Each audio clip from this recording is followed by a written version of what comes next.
Sebelum itu, sila bantu saya dengan tekan butang like, subscribe dan loceng supaya anda tidak tertinggal video-video baru di channel ini.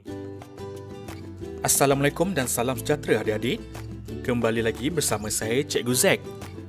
Hari ini kita akan mempelajari Sains Tahun 5, Unit 5 dengan subtopiknya Sumber Tenaga Elektrik. Jom kita belajar bersama. Cuba perhatikan situasi berikut. Apakah yang berlaku? Gambar di sebelah kiri menunjukkan seorang lelaki yang ingin menonton televisyen, tetapi televisyen beliau tidak dapat dihidupkan. Mengapa? Gambar di sebelah kanan pula menunjukkan satu mentol lampu perayaan rosak. Bagaimanapun, mentol yang lain masih menyala. Untuk mengetahui jawapan daripada persoalan ini, pastikan adik-adik menonton video ini sehingga ke penghujung. Okey, baiklah adik-adik. Mari kita teruskan pelajaran hari ini dengan tajuk Sumber Tenaga Elektrik. Objektif pembelajaran kita hari ini ialah menjelas dengan contoh sumber yang menghasilkan tenaga elektrik. Terdapat 6 sumber tenaga elektrik yang kita akan pelajari pada hari ini. Pertama, stesen jana kuasa. Yang kedua, sel suria. Ketiga, sel kering. 4, dinamo. 5, akumulator. Dan 6, penjana. Mari kita lihat satu persatu dengan lebih lanjut lagi. Stesen jana kuasa yang dimaksudkan adalah seperti stesen jana kuasa angin, stesen jana kuasa ombak dan stesen jana kuasa hidroelektrik. Stesen jana kuasa menggunakan tenaga kinetik untuk menggerakkan turbin dan menjana tenaga elektrik. Berikut merupakan contoh stesen jana kuasa. Kedua-dua stesen jana kuasa ini merupakan stesen jana kuasa hidroelektrik. Gambar di sebelah kiri menunjukkan empangan hidroelektrik Bakun yang terletak di negeri Sarawak.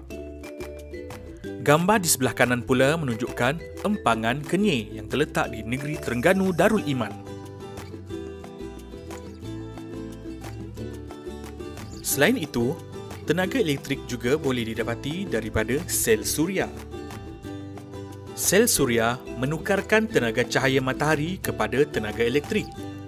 Sel suria digunakan pada alat seperti satelit, kalkulator dan lain-lain. Baiklah, gambar ini pasti kamu biasa lihat di rumah, bukan? Sumber tenaga elektrik ini dipanggil sel kering. Sel kering menyimpan tenaga kimia.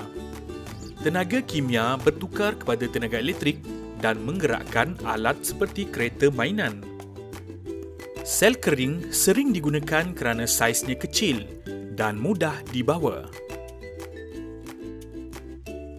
Sumber tenaga elektrik yang seterusnya ialah dinamo.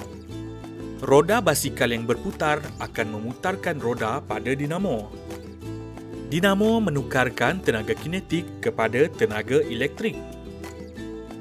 Tenaga elektrik yang terhasil menyalakan lampu basikal. Seterusnya, mari kita lihat akumulator. Akumulator menukar tenaga kimia kepada tenaga elektrik. Akumulator digunakan untuk menggerakkan kenderaan bermotor seperti kereta. Sumber tenaga elektrik yang terakhir ialah penjana. Penjana memerlukan bahan api fosil seperti petrol atau diesel untuk berfungsi. Tenaga kimia dari bahan api fosil tersebut ditukarkan kepada tenaga elektrik. Penjana biasa kita jumpai di tapak-tapak pembinaan ataupun pasar malam. Baiklah adik-adik, sebagai kesimpulan pelajaran kita pada hari ini, elektrik merupakan keperluan yang sangat penting dalam kehidupan seharian kita. Terdapat 6 sumber tenaga elektrik iaitu stesen jana kuasa, sel suria, sel kering, dinamo, akumulator dan penjana. Cikgu harap kamu dapat memahami apa yang telah cikgu sampaikan sebentar tadi. Sehingga kita bertemu lagi pada siaran yang akan datang. Terima kasih kerana menonton.